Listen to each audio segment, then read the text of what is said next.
มื้อนี้อ้ายสิพาพวกน้องเฮ็ดแบบทดสอบการเลือกสายการเรียนแบบทดสอบนี้อ้ายแปลและก็พัฒนาต่อมาจากแบบทดสอบของต่างประเทศเพื่อให้มันเหมาะกับนักเรียนอยู่บ้านเฮาซึ่งแบบทดสอบนี้สิถามอยู่4อย่างหลักๆคือ1แม่นวิชาใดที่มักและบ่มักเวลาว่างน่ะพวกน้องเฮ็ดกิจกรรมหยังไผเป็นบุคคลต้นแบบของพวกน้องแล้วอนาคตอยากเฮ็ดเวียกประมาณใดอยู่ในสภาพแบบใดแล้วเอาคำตอบของเราเนี่ยมาเทียบใส่กันว่าวิชาใดที่สิเหมาะสมกับพวกน้องหลายที่สุดแบบทดสอบนี้มันบ่ง่ายแต่มันก็บ่ยากเกินไปอ้ายเคยพานักเรียนม.7 ปีกายนี้เฮ็ดใช้เวลาประมาณ2ชั่วโมงเวลาพวกน้องเฮ็ดพวกน้องบ่จำเป็นต้องเฮ็ดให้แล้วภายในบัดเดียวเฮ็ดค่อยๆเป็นค่อยๆไปก็ได้หาคำตอบจากตัวเองให้ได้เพราะว่าคำตอบถามแต่ละอย่างมันบ่ได้ตอบกันง่ายๆต้องได้ใช้เวลาคิดถี่ถ้วนให้ดีถ้าพวกน้องพร้อมแล้วอ้ายสิพาเฮ็ดแต่ละภาคส่วนต่อๆกันไปเลย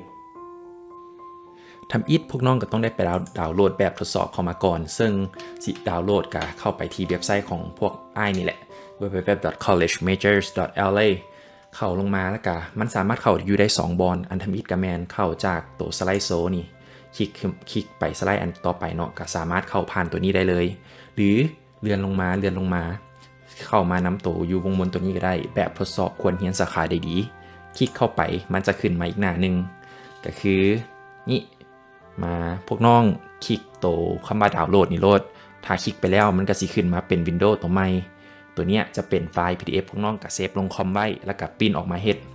ซึ่งไฟล์ตัวนี้สิอยู่ประมาณ3เมกและ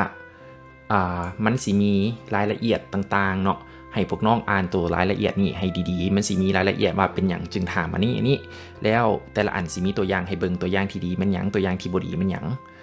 ส่วนอ้ายสิพาเฮ็ดโตเนื้อหานี่เลยพาเฮ็ดไปเทื่อละอันเลยว่ามันเฮ็ดแนวใดพวกน้องก็ควรอ่านโตก่อนอันนี้ให้ละเอียดแล้วก็จึงมาเฮ็ดตัวนี้มันจึงมีความเข้าใจพื้นฐานมาแล้วเวลาเฮ็ดมันจึงง่ายเฮามาเริ่มอยู่ภาคส่วนทำอิฐกันเลยภาคทำอิฐกับแมนวิชาที่มักและวิชาที่บ่มักสิ่งที่อยากรู้จากตัวนี้แมน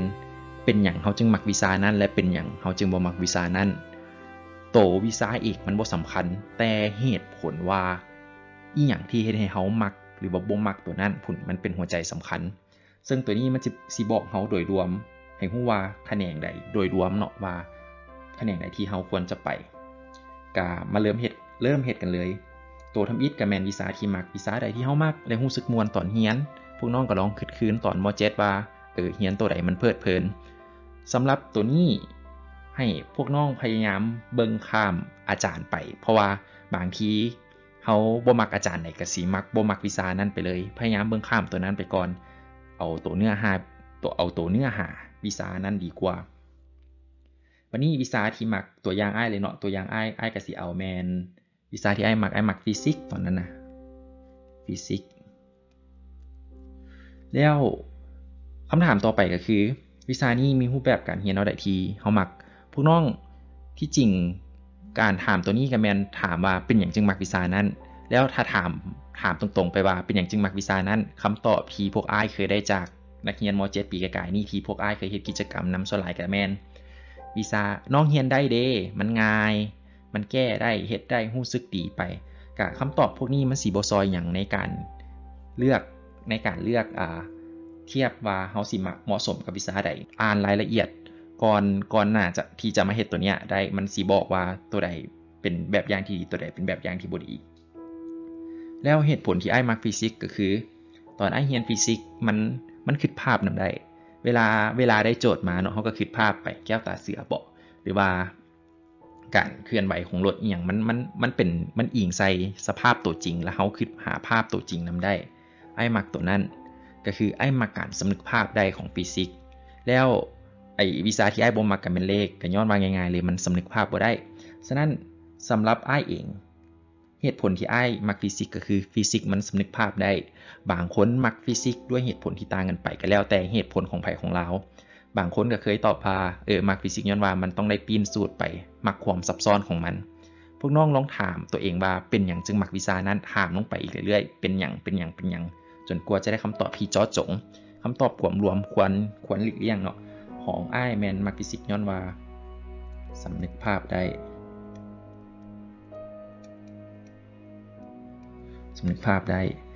แล้ววิชาที่บ่มักก็คือก่อนมาหน้านี้นี่แหละ วิชาเลขเป็นอย่างคือบ่มักเลขก็คือเลขมันก็มีแต่ตัวเลขแล้วก็มันคือวางเป่าอยู่ในอากาศเวลาเขาคิดภาพเขาก็คิดภาพบ่ออกมันก็มีแต่ตัวเลขเขาคิดภาพเป็นตัวเลขบ่ออกคิดภาพตัวเลขบ่ได้ก็เลยบ่มักง่ายๆเลยมันกงกันข้ามกันกับความสำนึกภาพได้ก็คือสำนึกภาพบ่ได้นี่แหละแล้วก็เขียนคำตอบตัวนี้ใส่ข้อสรุปคือคำตอบที่ต้องได้เขียนใส่มันตัวนี้เนาะสองอันนี้ก็คือตัวทำบิดกับแมนสำนึกภาพได้ถ้าตัวที่2กับแมนสำนึกภาพบ่ได้ก็เขียนใส่แล้วเพราะว่าให้เขียนใส่นี่ก็คือแล้วบัดท้ายเขาสิเอาคำตอบที่เขาเขียนใส่ตัวนี้นะเลข1เลข2เลข3เลข4ต่อไปนี่นะสิเอาไปใส่หน้าสุดท้ายสำนึกภาพบ่ได้เขียนบ่พอแต่บ่เป็นหยังแล้วจะจึงไปแปลงเอาบัดท้ายบัดนี้เรามาเริ่มภาคส่วนที่2กันภาคส่วนที่2ง่ายๆก็คืออยากรู้ว่ากิจกรรมยามว่างของพวกน้องแม่นหยังตัวนี้ก็แม่นถ้านักเรียนม.7 เป็นนักเรียนม.7 ต่างประเทศก็เจ้าส่วนหลายสิฮู้กิจกรรมยามว่างของตัวเองก็คือเขามีกิจกรรมยามว่างที่ชัดเจนแต่ว่านักเรียนม.7 อยู่บ้านเฮาบ่ค่อยมีกิจกรรมยามว่างกันพวกอ้ายก็เลยต้องได้แตกออกมาเป็นแขนงน้อยๆว่ามีรายการโทรทัศน์ที่มักบ่แม่นรายการหยังปึ้มเดมักอ่านปึ้มบ่หรือหัวข้อข่าวอย่างที่มักหรือว่ามีกิจกรรมอื่นๆบ่ตัวนี้มาเบิ่งไปเทื่อละอันกันส่วนโทรทัศน์นี่ก็คือเบิ่งว่าเป็นรายการโทรทัศน์อีหยังที่พวกน้องมักให้พวกน้องหลีกเว้นโตรายการเพื่อความบันเทิงเพราะว่ารายการเพื่อความบันเทิงมันจะบ่ได้บอกหยังพวกน้องปานใดให้หารายการที่มีสาระประเภทใดที่พวกน้องมักรายการเกี่ยวกับการเกษตรบ่การปลูกฝังบ่หรือว่ามักเบิ่งกับเจ้าประดิษฐ์นั่นประดิษฐ์นี่สร้างสิ่งของบ่หรือว่ามักเบิ่ง Discovery บ่ที่เจ้ามีโรงงานสิ่งนั้นเฮ็ดขึ้นมาได้แนวใดอันนั้นแนวใดรายการประเภทใดที่มีสาระนี่นะที่พวกน้องมักเบิ่งแท้ๆสำหรับอ้ายเองนี่อ้ายบ่ได้เบิ่งโทรทัศน์ก็เลยบ่มีรายการหยังที่มักเป็นพิเศษหัวข้อข่าวหรือว่าปึ้มอย่างที่อ่านตัวนี้แม่นให้หลีกเว้นพวกประเภทนวนิยายเพราะว่าพวกนวนิยายส่วนหลายก็เพื่อให้ความบันเทิงแต่ว่าถ้าพวกน้องมักเรื่องวรรณคดีอย่างเป็นพิเศษตัวนั้นก็อาจจะตอบได้แต่ว่าถ้าน้องเพียงแค่อ่านเพื่อความบันเทิงเอามวลเอาหยังไปซื่อๆก็ขอให้หลีกเลี่ยงหัวข้อปึ้มอ้ายบ่ค่อยอ่านปึ้มแต่ว่าอ้ายมักอ่านหัวข้อข่าวอยู่อินเทอร์เน็ตหัวข้อข่าวที่อ้ายมักอ่านหลายที่สุดก็แม่นเกี่ยวกับเทคโนโลยีฉะนั้นอ้ายก็สิเขียนใส่ว่าเรื่องที่อ้ายมักอ่านนี่มันเกี่ยวกับเทคโนโลยี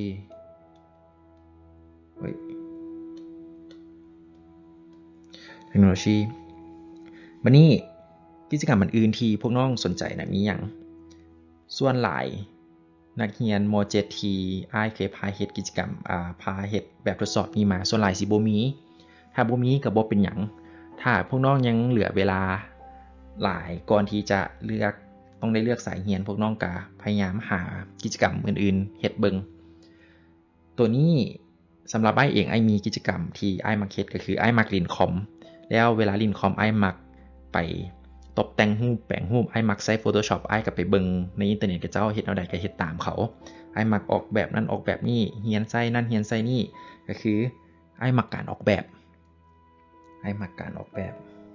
อ้ายมักออกแบบหลายแล้วมาเบิ่งใน3อันเนี้ยพวกน้องน่ะมีตัวไหนมักตัวไหนหลายที่สุดในนี้ให้เลือกตัวที่มักที่สุดสำหรับอ้ายเองอ้ายใช้เวลากับคอมพิวเตอร์เพื่อ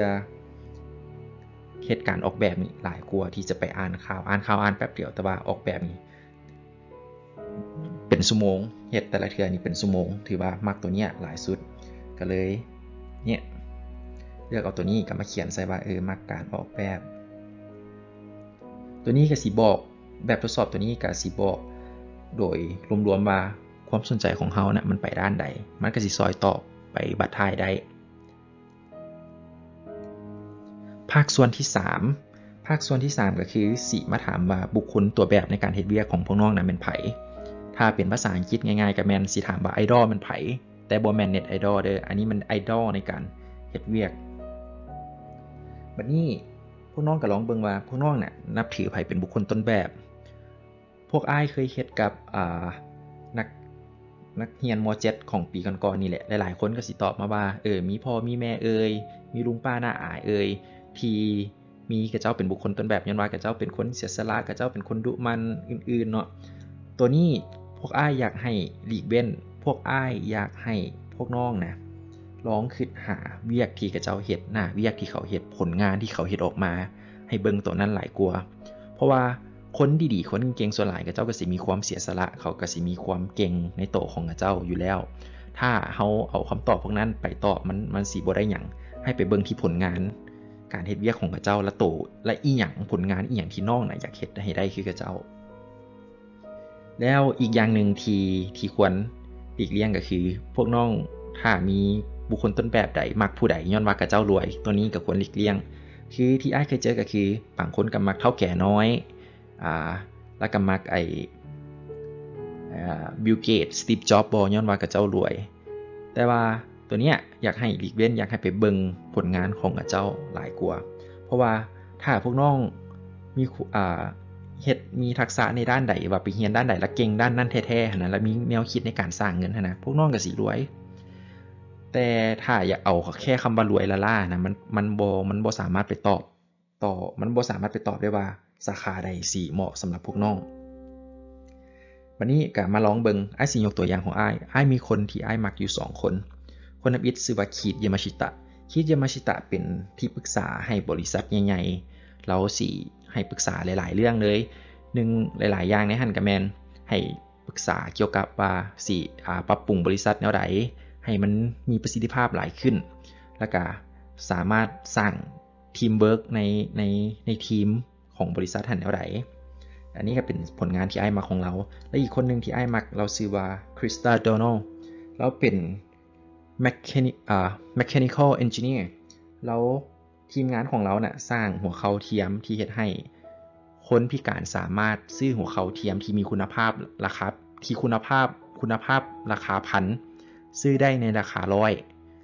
$100เป็นราคาเงินดอลเราคักหลายอ้ายเลยมักเราแฮงวันนี้ถ้าเทียบ2คนนี่อ้ายมักคิดยามาชิตะหลายกว่าที่อ้ายมักคิดยามาชิตะย้อนว่าผลงานที่เราเฮ็ดสิ่งที่เราเฮ็ดก็คือเราเอาความซับซ้อนของเวียกที่ปรึกษานะความซับซ้อนของเวียกที่ปรึกษาเกี่ยวกับการเฮ็ดทีมเวิร์กแล้วเอามาเฮ็ดเป็นเว็บเฮ็ดเป็นแอปพลิเคชันอยู่เว็บให้คนทั่วไปน่ะสามารถใช้บริการของเราถ้าบริการของเรานี่ราคามันจะสูงแต่ว่าเรามาเฮ็ดในรูปแบบที่ว่าคนอื่นสามารถเข้าถึงได้แล้วมันเป็นอินเทอร์แอคทีฟอีกมันมีรูปแบบที่น่าสนใจแล้วก็เป็นประโยชน์หลายในกา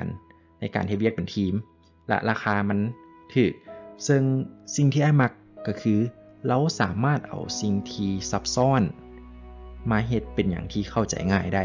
แล้วเฮ็ดให้สิ่งนั้นเข้าถึงคนจำนวนหลายนี่แหละอ้ายมักสิ่งนี้แล้วย้อนว่าอ้ายมักอันเนี้ยอ้ายจึงมาเฮ็ดทิปส์ตัวนี้ให้พวกน้องหลายๆคนนี่แหละอันนี้ก็เป็นหนึ่งในเหตุผลก็คืออ้ายมีเราเป็นแรงบันดาลใจจึงมาเฮ็ดหลายๆอย่างที่พวกน้องเห็นปัจจุบันเอาคำตอบเลยก็ได้ชื่อของเราแม่นคิดยามาชิตะแล้วผลงานที่มักก็คือสิ่งที่อ้ายอยากเฮ็ดได้คือเพิ่นก็แม่นเฮ็ดสิ่งยากๆให้ง่ายและเข้าถึงได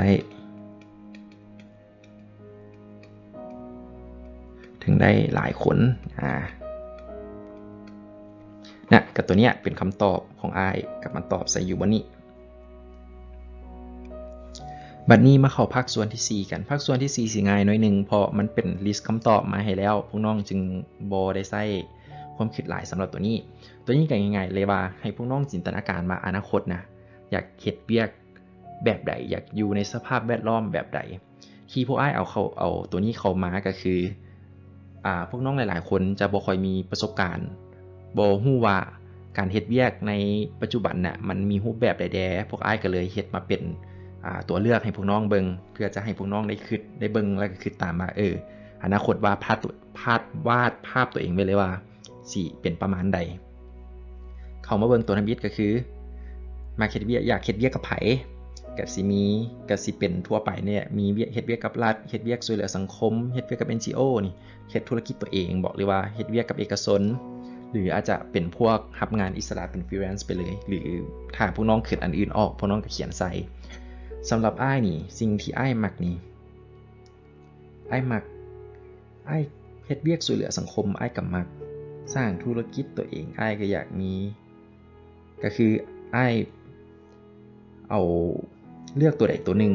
สำหรับอ้ายเองอ้ายมักตัวธุรกิจตัวเองมักหลายสุดเพราะสุดท้ายแล้วอ้ายก็อยากเฮ็ดหยังเป็นของตัวเอง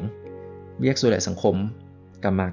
แต่เราสามารถสร้างธุรกิจตัวเองแล้วช่วยเหลือสังคมไปพร้อมๆกันได้สำหรับอ้ายแมนอ้ายเนี่ย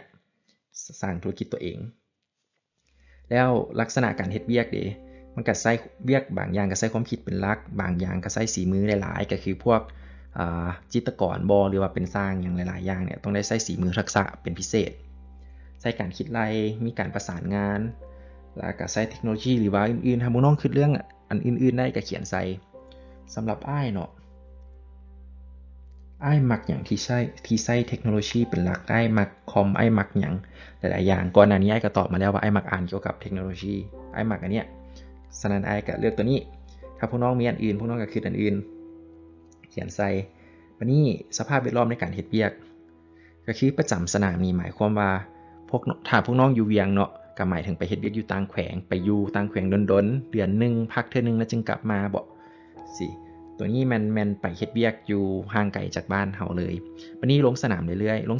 ยๆมันต่างกันน้อยนึงก็คือพวกน้องน่ะประจำอยู่เมืองที่พวกน้องอยู่แต่ว่าได้เดินทางไปต่างแขวงได้เดินทางไปบอนอื่นน่ะเรื่อยๆเป็นประจำวันนี้หรือว่าบ่มักเดินทางเลยมักเฮ็ดเวียกอยู่ในห้องการสี่เหลี่ยมนี่แหละเฮ็ดเวียกไปหรือว่ามักเฮ็ดเวียกที่ค่อนข้างมีความอิสระบ่จำเป็นต้องอยู่ห้องการก็คือบ่ต้องตายโตบ่ได้ขึ้นกับไผเป็นอย่างที่ค่อนข้างอิสระหรือว่าพวกน้องมักเวียกที่ต้องได้เดินทางไปต่างประเทศเรื่อยๆบ่เดินทางไปพบปะผู้อื่นเรื่อยๆสิหรือว่าถ้ามีอย่างอื่นๆก็เขียนไปสำหรับของอ้ายนี่อ้ายบ่มักเฮ็ดเวียกในห้องการลงสนามก็โอเคแต่ว่าสิ่งที่อ้ายมักที่สุดนี่สภาพแวดล้อมที่อ้ายมักที่สุดคือมันมีความเป็นอิสระอยู่ในหั้นเนี่ยตัวนี้เป็นสิ่งที่อ้ายมักและตัวสุดท้ายก็คือว่าน้องเนี่ยมีปัญหาอย่างในสังคมน่ะที่น้องอยากแก้ไขมันบ่ถ้ามีก็เขียนใส่แต่ถ้าบ่มีก็บ่เป็นหยังก็ข้ามตัวนี้ไปแต่ว่าคันมีก็ดีสำหรับอ้ายก็มีหลายอย่างแต่ว่าตอนอยู่ม.6 ก็บ่มีก็คิดหยังบ่ออกก็บ่ได้ตัวเองก็เอาบ่รอดแล้วก็เลยบ่ได้คิดสิซอยผู้ใดตอนนั้นสำหรับอ้ายก็มามีซ้ำนี้ก็เอามาเขียนใส่มาเฮ็ดเวียกกับไผมาคิดธุรกิจตัวเองแล้วลักษณะการเฮ็ดเวียกก็คือมีเทคโนโลยีแล้วก็มักเฮ็ดเวียกอย่างที่มีความอิสระเนี่ยก็แม่นตัวเนี้ยก็เขียนตัวนี้ออกมาแล้วบัดนั้นเฮาก็จึงสิไปเบิ่งตัวสุดท้ายตัวสรุปต่อไปนี่แหละบัดนี้ฮอดส่วนสุดท้ายของการเฮ็ดแบบทดสอบตัวนี้แล้วก็คือเฮาสิเอาคำตอบทุกอย่างมาเขียนใส่แล้วก็สิมาส่งเทียบว่าตัวใดน่ะสายการเรียนใดเป็นสายการเรียนที่เหมาะกับเฮาก็คือให้พวกน้องเอามาเขียนใส่ให้หมดเลยว่าไอ้คำตอบที่ผ่านมาอยู่ในภาคสรุปนะมันเอามาเขียนใส่อยู่นี่ให้หมดก็คือทำอิฐเนาะของอ้ายแม่นเป็นหยังจึงมักฟิสิกส์แม่นบ่อ้ายมักอย่างที่สำนึกภาพได้เนาะและอันสิ่งที่บ่มักก็คือสำนึกภาพบ่ได้พวกน้องก็เขียนของพวกน้องเองใส่ให้มันครบเนาะตัวที่ผ่านมาตัวที่3ของอ้ายแม่นหยังเนาะตัวที่3ของอ้ายแม่นออกแบบตัวที่4ก็คือเฮ็ดสิ่งง่ายๆเฮ็ดสิ่งยากให้ง่าย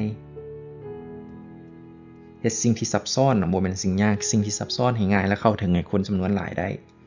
ตัวนั้นแล้วอันที่5ก็คืออ้ายมักเฮ็ดเวียกของตัวเองก็คือธุรกิจตัวเอง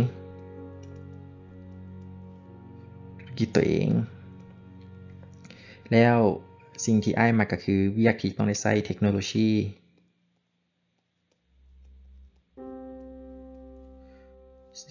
เวียกที่ใช้เทคโนโลยีแล้วอันสุดท้ายก็คือตัว ตัวเนี้ยไอ้บ่ได้ตอบก็คือว่ามีปัญหาสังคมอย่างที่น้องอยากแก้ไขบ่ตัวเนี้ยของตัวนั้นไอ้บ่มีก็บ่ได้ตอบตัวนั้นก็ตัวนี้ก็เลยวางไปแบบนี้ตัวส่วนเบื้องขวานี่แม่นให้พวกน้องคิดหาสายเรียนที่เข้ามาในหัวพวกน้องตัวใดที่พวกน้องมีความสนใจแด่ก็ลองเขียนมันออกมาที่ไอ้เขียนช้อยไว้ให้นี่3อันพวกน้อง4เฮ็ดเป็น4อัน5อันก็ได้บ่ผิด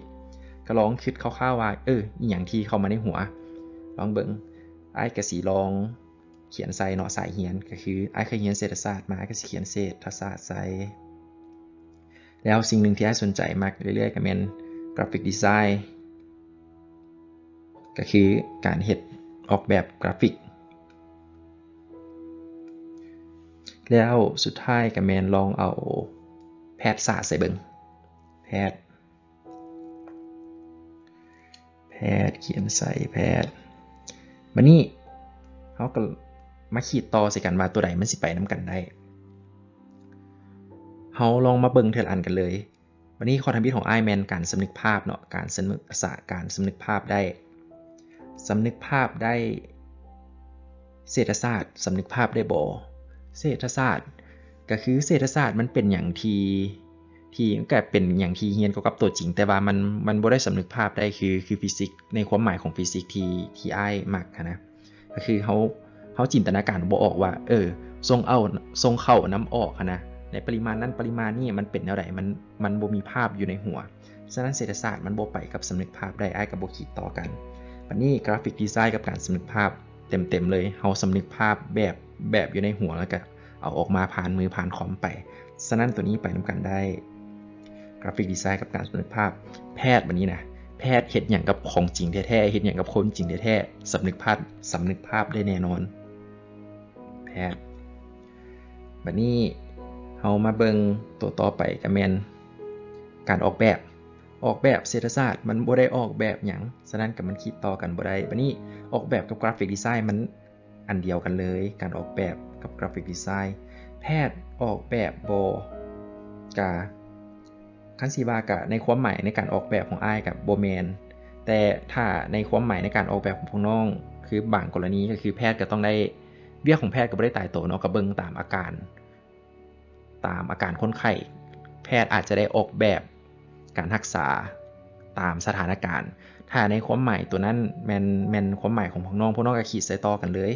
แต่ว่าคันบ่แม่นก็บ่ขีดซึ่งในความหมายของอ้ายก็มันก็แม่นอยู่บ่แม่นปานใดบ่ตรงก็ขีดแบบขีดเป็นเส้นห่างๆให้มันความหมายก็คือแม่นแด่บ่แม่นแด่สิตัวนี้วันนี้ตัวต่อไปก็คือเฮ็ดสิ่งยากๆให้ง่ายเศรษฐศาสตร์เฮ็ดสิ่งยากๆให้เข้าใจได้ง่ายบ่กะแม่นอยู่แต่สำหรับอ้ายรู้สึกว่ามันยังเข้าใจยากคือเก่ามันบ่ได้ซอยให้อีหยังเข้าใจง่ายขึ้นเพราะปานใดอ้ายสิขีดเป็นเส้นให้มันแต่บัดนี้กราฟิกดีไซน์ก็ในความหมายของอ้ายนี่แม่นเพราะว่ากราฟิกดีไซน์มันแม่นการเอาหยังที่ซับซ้อนมาพรีเซนต์เอามาเสนอให้คนในรูปแบบที่เขาเจ้าเข้าใจง่ายคือโจทย์บางอย่างมันค่อนข้างที่ยากและกับเข้าใจยากแต่ว่าสิ่งที่นักออกแบบต้องได้เฮ็ดก็คือเฮ็ดให้มันเข้าใจง่ายเพื่อให้ทุกคนเข้าถึงได้ฉะนั้นมันแม่นเต็มๆเลยตัวนี้แล้วแพทย์เฮ็ดสิ่งที่ยากให้เข้าใจง่ายบ่ก็เบิ่งอย่างนึงก็แม่นเบิ่งอย่างนึงก็บ่แม่นก็คือแพทย์ต้องอธิบายให้คนเข้าใจว่า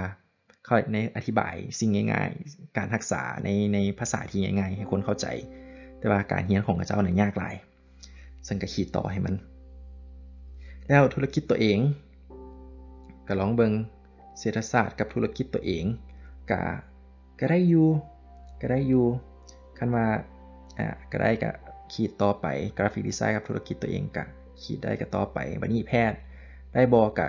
แพทย์กับเจ้าก็มีคลินิกเนาะก็ขีดได้ต่อไปบัดนี้เฮามาเบิ่งใช้เทคโนโลยีเศรษฐศาสตร์ก็ต้องได้ใช้การคิดไล่ก็ต้องได้ใช้คอมพิวเตอร์ใช้หยังหลายๆอย่างคือกันก็ถือว่าแม่นวันนี้กราฟิกดีไซน์แน่นอนละใช้คอมใช้หยังพิลึกเลยแพทย์ก็ใช้เครื่องมือการแพทย์ที่ต้องทันสมัยกันก็ขีดต่อไปละเฮาก็ลองมาเบิ่งขีดซื่อๆนี่แม่นให้1คะแนนและขีดเป็นเส้นตอกๆๆนี่แม่นให้ครึ่งคะแนน ก็ลองมาเบิ่งมาตัวใดสิได้คะแนนกันสำใดเอาก็มาเบิ่งเศรษฐศาสตร์ได้อยู่2ขีดแล้วก็เส้นตอกอันนึงเนาะก็สิได้ไป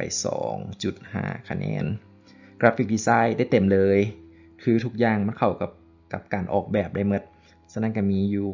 6อยู่5คะแนนเนาะ1 2 3 4 5ก็ได้ไป5คะแนนเต็มๆแล้วแพทยศาสตร์ได้ไป3ได้ไป4โอ้แพทยศาสตร์ได้4ก็ถือว่าวันนี้เฮาก็มาเบิ่งเนี่ยว่าตัวใดได้คะแนนหลายสุดกับความหมายในความหมายกับเรียงลำดับกันมาเลยก็คือเนี่ยกราฟิกดีไซน์เนี่ยน่าจะเป็นวิชาที่เหมาะสำหรับอ้ายที่สุดห้องมากับแม่นแพทย์และจึงแม่นเศรษฐศาสตร์แล้วข้อ2สำนึกภาพบ่ได้ส่วนหลายข้อเนี่ยที่บ่ได้ขีดต่อก็คือมันเป็นสิ่งที่ให้ควรให้หลีกเลี่ยงตัวใดสำนึกภาพบ่ได้ให้หลีกเลี่ยงตัวนี้ก็เลยข้ามไปก็เลยตัวนี้เป็นตัวย้ำให้พวกน้องฮู้ซื่อๆว่าอีหยังที่พวกน้องควรหลีกเลี่ยงการมาเบิ่งอ้ายมักกราฟิกดีไซน์สำหรับอ้ายมักอยู่แล้วฮู้อยู่แล้วว่าตัวเองมักถูกแน่นอนเป๊ะเลยแพทย์กับบ่แน่ใจว่าแม่นบ่แต่ว่าก็โอเคอยู่แพทย์แต่ว่าอ้ายบ่มักวิธีการเฮ็ดเวียกของแพทย์ไปใช้ตัวนี้ต่อไปตกไปเศรษฐศาสตร์ก็คือที่ฮู้แหละอ้ายออกเศรษฐศาสตร์ตอนปี3ก็บ่มักมันก็ตัวเนี้ยมันก็เป็นวิธีการเฮ็ดเบื้องต้นให้พวกน้องลองเฮ็ดเบิ่งแล้วลองเบิ่งว่าผลออกมาเนี่ยมันถูกกับใจของพวกน้องบ่ถ้าพวกน้องรู้สึกว่าคำตอบออกมาแล้วมันบ่คือน้องบ่ได้มักสิ่งที่ผลที่มันออกมาน่ะน้องก็บ่จำเป็นต้องเชื่อมันก็ได้ก็ถ้าน้องรู้สึกว่าผลที่ออกมากับสิ่งที่คิดไว้อยู่ในใจนี่ก็คืออยู่ก็ลองเบิ่งลองไปศึกษาตัวนี้เบิ่งที่ตัวนี้มันเป็นพื้นฐานมันเป็นโตต้นพื้นฐานให้พวกน้องไปเบิ่งว่าพวกน้องน่าจะไปมักหยังพวกน้องต้องได้ศึกษาตื่มว่าสายการเรียนนั้นน่ะมันเกี่ยวกับหยังต้องได้เฮ็ดเวียกบ้านตื่มว่ามันเป็นหยังกันแท้เนาะตัวนี้มันเป็นแบบทดสอบให้ลองเฮ็ดซื่อๆส่วนพวกน้องสิเชื่อหรือบ่เชื่อมันก็แล้วแต่ว่าผลได้รับจากการเฮ็ดที่ผ่านมากับนักเรียนม.7 ของปีก่อนๆผลได้รับค่อนข้างดีหลายเลยพวกน้องก็ลองเฮ็ดกันเบิ่งแล้วถ้าว่ามีปัญหาอย่างลองเมสเสจมาถามอยู่ในเพจก็ได้โพสต์เขียนเป็นคอมเมนต์บ่หรือว่าเมสเสจมาถามก็บ่มีปัญหาพวกอ้ายสิพยายามตอบให้ได้หลายที่สุดสำหรับตัวนี้ก็มีได้ซ้ำนี้หวังว่าพวกน้องจะโชคดีในการเฮ็ดแบบทดสอบตัวนี้